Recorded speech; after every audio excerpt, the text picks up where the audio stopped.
Hello la team, bienvenue dans cet épisode spécial Halloween.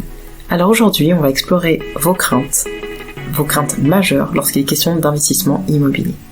Vous savez, ces craintes qui vous paralysent et qui vous empêchent de vous lancer. Alors faites chauffer le popcorn, c'est parti. Bienvenue sur Realty Mum, le podcast de l'entrepreneuriat immobilier au féminin. Si tu te sens perdu ou bloqué sur un projet qui touche de près ou de loin à l'immobilier, alors tu es au bon endroit. Je te donne rendez-vous tous les lundis pour parler investissement immobilier, entrepreneuriat ou encore développement personnel. Donc viens faire le plein de conseils, de solutions, mais aussi de bonne humeur. Moi, c'est Jade, je suis coach immobilier, closeuse et maman d'un petit garçon de 3 ans. Avant, je travaillais dans le domaine de l'humanitaire et de la santé publique. J'étais épidémiologiste et pharmacienne, mais j'en ai eu assez d'assister les gens. Je voulais surtout qu'ils deviennent autonomes et reprennent en main leur vie. C'est pourquoi, à travers ce podcast, je me donne comme mission de t'apporter de la clarté et de la compréhension pour t'épanouir dans ton projet tout en atteignant tes objectifs. Car je pense profondément qu'en réalisant ses rêves, c'est aussi nous que nous réalisons.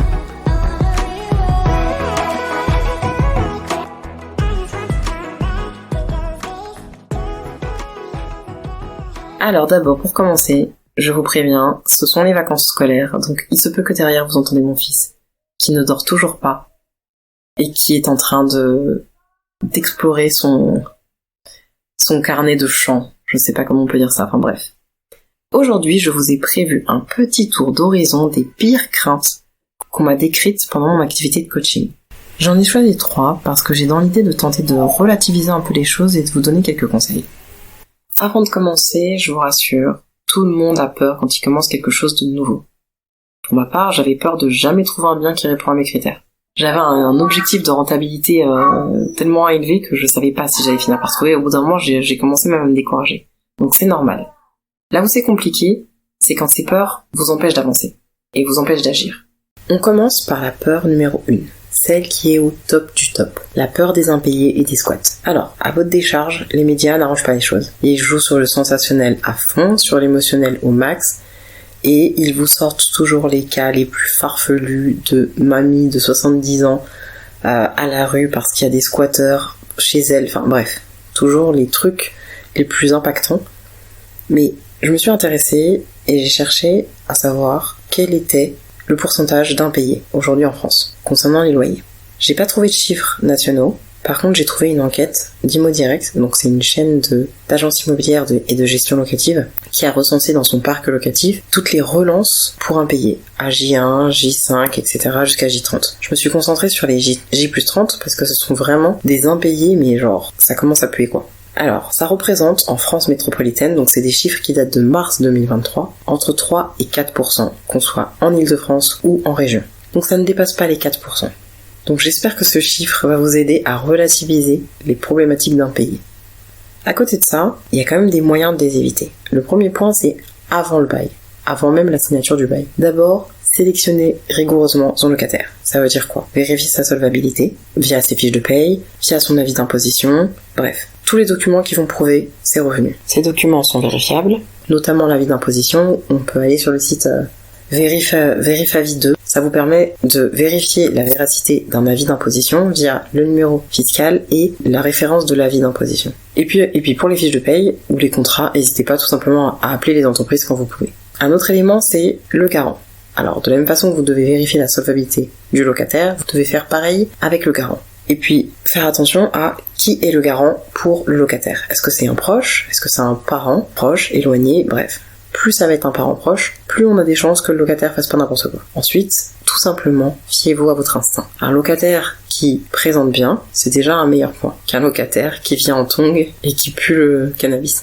Ça m'est déjà arrivé. Le deuxième point, c'est la garantie loyer impayé et les garanties qui reposent sur le locataire. Donc les garanties loyer impayé, c'est une assurance que vous prenez pour vous protéger des impayés. De trucs très bateaux, vous en trouvez plein sur internet, vous pouvez aussi en trouver dans votre banque. Pareil, quand vous mettez votre bien en gestion locative, en général, les agences immobilières ont toujours une assurance loyer impayé à proposer à leurs clients. Pour les garanties payantes, comme Garantie, etc., là, cette fois, c'est le locataire qui va venir avec sa garantie et c'est lui qui va en supporter la charge. Donc, Typiquement, c'est quelque chose que vous pouvez proposer à un locataire qui n'a pas de garant, par exemple, ou qui est en intérim ou des choses comme ça, parce que parfois ces garanties vont avoir des champs d'action qui vont être un peu plus étendus que le CDI. Ensuite, vous allez avoir les garanties visales. Donc la garantie visale, je l'ai mis à part parce que c'est une garantie proposée par l'État. Donc en fait, c'est une sorte de garantie loyer impayé, gratuite, proposée par l'État pour un certain profil de locataire. Notamment les jeunes de 18 à 30 ans et au-delà de 30 ans sous certains critères. Bien sûr, comme tout dispositif étatique, il faut être patient, il faut respecter scrupuleusement les processus administratifs pour être sûr d'être réglé en cas d'impayé. Enfin, n'hésitez pas à mettre les choses au clair, ou pire au moment de la signature du bail, mais vraiment à expliquer comment vous fonctionnez en cas d'impayé, qu'est-ce que vous attendez de votre locataire. Surtout, le mot d'ordre, c'est la communication. Peu importe ce qui lui arrive, ça peut arriver, les accidents de la vie, communiquez. Qu'ils n'attendent pas d'être vraiment dans la merde, pardon pour le terme, et de vous faire 2, 3, 4 impayés avant de vous expliquer ce qui ne va pas. Pendant le bail, donc comme je disais, la communication, conservez le contact. Quand vous voyez qu'il y a des retards réguliers, n'hésitez pas à appeler le locataire, à essayer de comprendre ce qui se passe. Peut-être que c'est un problème de date de paiement qui est pas au top. Pendant le bail, vous avez aussi la possibilité de demander au locataire de mettre en place un virement permanent. C'est toujours mieux qu'un virement ponctuel qu'il doit faire à chaque fois pour vous payer. Et puis, mettez-vous d'accord sur un délai à partir duquel vous allez éventuellement lui faire un courrier, qui se sente pas offusqué. Si dès le départ vous avez expliqué, moi au bout de 5 jours de retard, je me permets de vous faire un courrier, l'idée c'est pas de le stigmatiser, c'est comme ça que vous vous êtes mis d'accord au départ. Alors pour le squat, ça c'est pas un truc que j'ai vécu, bien sûr la première chose c'est d'éviter de laisser votre logement vacant dans la mesure du possible, et puis quand vous avez pas le choix, soit quelqu'un passe régulièrement, soit il y a plein de solutions, il y a des serrures connectées, il y a des caméras à poser dans les communs par exemple quand vous avez un immeuble, il y a la vidéosurveillance, il y a vraiment plein d'éléments. À vous de juger le coût que cela va impliquer par rapport à un potentiel squat. Clairement je pense que rien peut peser par rapport à un squat, mais voilà, vous avez un minimum de solutions connectées qui vont vous permettre de savoir quand quelqu'un rentre dans le logement.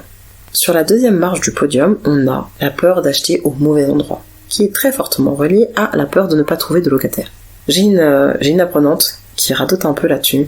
C'est une de ses craintes premières parce qu'elle est dans des zones où la tension locative est pas aussi forte que dans les grandes métropoles. Et ce que j'ai l'habitude de lui dire, c'est on a besoin de se loger partout en France. On a besoin de se loger partout en France. Et quand bien même la tension locative n'est pas la même que dans des grandes villes, si le marché locatif à un endroit est de très mauvaise qualité, vous, en venant avec un bien rénové, propre, éventuellement décoré, voire meublé, tout de suite vous vous situez sur le haut du panier. Et donc, vous n'aurez aucun souci pour louer. Faut savoir qu'il y a des locataires qui sont même prêts à payer plus cher pour être dans un environnement qui leur correspond, dans lequel ils se sentent bien. Ça me rappelle une petite astuce que j'utilise quand je connais pas une zone et que j'ai envie de rapidement m'en faire une idée. Je regarde sur Google Maps et je vais partir à la recherche de plusieurs choses.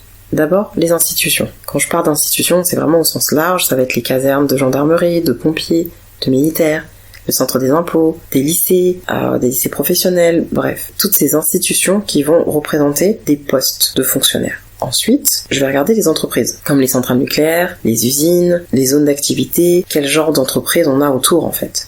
Je sais que dans le Nord, bientôt, ils ont l'intention de construire une giga usine pour je sais plus quoi, je crois que c'est des batteries de voitures électriques. Donc c'est ce genre en fait de bassin d'emploi qui va faire qu'une zone va être attractive, quand bien même elle n'a pas la tension locative d'une grande métropole. Un dernier élément que je regarde, ce sont les grandes enseignes, comme le McDonald's, le KFC, Leroy Merlin, etc. En fait, ce sont des magasins qui ont fait une étude de marché. Ils ont fait une étude du marché, ils ont considéré que le bassin de population autour de la zone justifiait leur implantation. Donc en gros, ils ont déjà fait le travail pour nous. Donc clairement, dans ces endroits-là, quand on cherche à investir dans ces zones-là, on prend très peu de risques. D'ailleurs, si vous aussi, vous avez peur de sauter le pas, et si vous avez plein de questions concernant votre projet, plein de craintes, plein de choses qui vous bloquent, n'hésitez pas à prendre un petit créneau sur mon calendrier. Ça durera 15-20 minutes, c'est gratuit, c'est sans engagement, et moi ça me fascine toujours de voir ce qui bloque les gens quand il s'agit de se lancer dans l'immobilier. Et puis on verra après si éventuellement je peux vous accompagner de façon plus approfondie. Revenons à la troisième marche du podium, les travaux. Alors les travaux, c'est vraiment un gros morceau, que ce soit parce qu'on a peur de mal les évaluer en faisant une visite, qu'on a peur de passer à côté de quelque chose, un vice caché, un truc que le propriétaire a envie de nous dissimuler pour vendre son bien, ou alors au moment de faire ses travaux. En gros, de tomber sur un artisan pas très scrupuleux. Avant de continuer sur les conseils, je pense qu'il faut relativiser. Un bien, quand vous l'achetez, et quand vous décidez de partir sur un bien avec des travaux, il y a toujours une part d'imprévu. Alors tous les propriétaires sont pas véreux, mais il y a toujours une part d'imprévu. En général, on prévoit dans son budget, on rajoute 10-20% dans le budget de travaux. Le risque zéro n'existe pas. Cependant, au moment de la visite, il y a quand même quelques éléments qui peuvent aider. D'abord, ne jamais prendre pour acquis les informations transmises par l'agent immobilier. D'abord parce qu'il n'est pas objectif, puisqu'il veut vendre le bien, Et deuxièmement, parce qu'il est partisan. Et quand bien même il aurait fait passer un artisan pour faire un devis, ça coûte rien d'en faire passer un deuxième, voire un troisième. De toute façon, c'est toujours intéressant d'avoir 3 devis pour faire son choix. Et quand des informations sont transmises, il faut, dans la mesure du possible, demander des preuves écrites. Si on vous dit que la chaudière a été révisée, il devrait y avoir un document. Où est-il ? Et ainsi de suite. Le deuxième élément, c'est avoir une checklist de visite. Alors on en trouve plein gratuitement sur internet. C'est quelque chose qui va vous permettre d'être sûr de ne passer à côté d'aucune information. Et puis après, faut être hyper observateur, c'est tout. Faut juste être hyper observateur. Ne pas hésiter à poser des questions et surtout à faire des photos. Parce que quand on commence à chercher, on visite beaucoup et c'est pas évident de se rappeler de tout. Donc ne pas hésiter à faire des photos et des vidéos. Et puis, éventuellement, quand il y a un locataire en place, revenir à un moment où on n'est pas accompagné de l'agent immobilier, juste pour le questionner sans qu'il ait la pression. C'est entre vous et lui. Vous discutez avec lui, vous lui demandez comment ça se passe, comment il se sent dans le logement, est-ce qu'il a repéré des éléments, etc., etc. Moi, ça m'est déjà arrivé en discutant comme ça avec des locataires qui me disent qu'en fait, ils avaient des problèmes avec le plancher, que le plancher s'affaissait à certains endroits de l'appartement, que le propriétaire avait mis du lino, forcément on n'y voyait rien. Donc il y a des petites infos comme ça qu'on arrive à capter juste en discutant avec les locataires en place. Alors si il vous arrive de découvrir quelque chose entre l'offre que vous avez faite et le compromis, ça peut arriver parce qu'on va faire passer des artisans, on va prendre plus notre temps pour évaluer les travaux de façon plus affinée. Donc ça peut arriver qu'on tombe sur des surprises, des choses qu'on n'avait pas vues. Du coup, faut pas hésiter à renégocier le prix. Une fois qu'on a les devis chiffrés, faut pas hésiter à renégocier le prix. Quand vous avez repéré des éléments qui vont nécessiter des travaux, il y a 2 solutions. Soit le propriétaire s'engage à les faire et à ce moment-là, vous l'indiquez bien dans le compromis.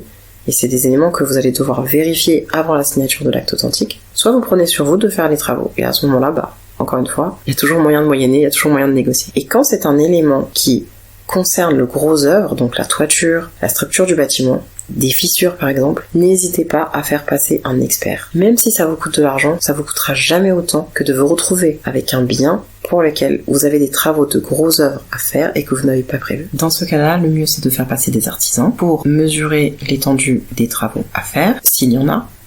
Mais vous avez le risque dans ce cas-là de faire face à des personnes qui ne vont pas être objectives sur l'étendue des travaux parce que justement elles recherchent un chantier. L'astuce, c'est de faire appel à son assureur, à son assurance habitation tout simplement, pour pouvoir être mis en relation avec des experts qui vont eux être objectifs puisqu'ils ne recherchent pas de chantier. Ils vont tout simplement faire leur job et vous faire un rapport qui sera très précis. Bien sûr, ça aura un coût, mais encore une fois, comme je vous dis, si ça vous coûte 300 ou 400 balles pour que quelqu'un puisse vous dire en fait cette fissure-là, elle est peut-être pas grave, ou alors au contraire, fuyez-la, c'est quand même vachement plus intéressant. Quand on fait de l'immobilier, de toute façon, il faut pas être près de ses sous. On passe ensuite au moment de réaliser les travaux. Alors d'abord, souvent les gens ont peur de pas trouver des artisans honnêtes. Trouver un bon artisan, c'est beaucoup de recommandations, donc vous pouvez très bien aller sur la page Facebook de la ville où vous investissez et tout simplement poser la question, est-ce que vous avez un artisan à me recommander ? Vous avez aussi les artisans qui travaillent avec les agences immobilières. Moi, mon dernier artisan, c'est comme ça que je l'ai trouvé et depuis, il est sur tous mes chantiers. Et vous avez aussi la possibilité de passer par un courtier en travaux qui, lui, va avoir son réseau. Quoi qu'il en soit, quand vous devez sélectionner votre artisan, il y a plusieurs éléments qui vont entrer en ligne de compte. D'abord, n'hésitez pas à visiter ses chantiers précédents. Qu'est-ce qu'il a déjà réalisé ? Quelle est la qualité des finitions ? Est-ce que les clients sont satisfaits ? Il y a aussi, en fonction du poste de dépense, des petites questions qui vont vous aider à cerner un peu la qualité de son travail ou du moins son implication. Bon là, ce serait trop compliqué de rentrer dans le détail, mais bon, c'est des astuces comme ça que je peux donner aux apprenants que j'ai en coaching. Et il y a aussi l'analyse du devis qu'il va vous faire. Alors déjà, le délai qu'il va prendre pour vous l'envoyer, et ensuite l'analyse que vous allez en faire. Est-ce que c'est détaillé ? Est-ce que ça ne l'est pas? En général, quand ça ne l'est pas, fuyez. Est-ce qu'il va vous mettre le matériel qu'il va poser? Est-ce qu'il vous met des noms de marques? Est-ce qu'il vous met des références? Ou est-ce que c'est tout ce qu'il y a de plus sommaire? Tous ces éléments-là, en fait, vont vous aider à cerner le sérieux de l'artisan. Et puis, une fois que vous aurez choisi votre artisan et que vous serez sur le moment de signer son devis, ce que je vous conseille, c'est de prévoir un rétro-planning. C'est que l'artisan doit pouvoir vous dire, le chantier va durer tant, cette étape-là, elle durera tant, celle-ci tant, et ainsi de suite. Ça vous permettra de faire un suivi et de, entre guillemets, vous alerter quand les choses commencent à prendre du retard. Ça m'emmène sur le second point, qui est de prévoir des clauses en cas de retard. Qu'est-ce qui se passe en cas de retard? En général, c'est des pénalités qu'on prévoit. Qu'est-ce qui se passe en cas de retard? C'est-à-dire que si l'artisan a dit que le chantier devait durer 3 mois et que au bout de 4 mois on n'a toujours pas terminé, qu'est-ce qui se passe? Le rétro-planning, c'est aussi un moyen de pouvoir prévoir des visites. C'est-à-dire que, puisqu'on a une date pour chaque grosse étape, on doit pouvoir se prévoir des rendez-vous pour faire le tour du chantier. Il y a un tas d'outils comme ça qui vont vous permettre de suivre mieux vos chantiers. Et après, c'est de l'humain. Ça reste de l'humain. Donc oui, parfois il y a des imprévus.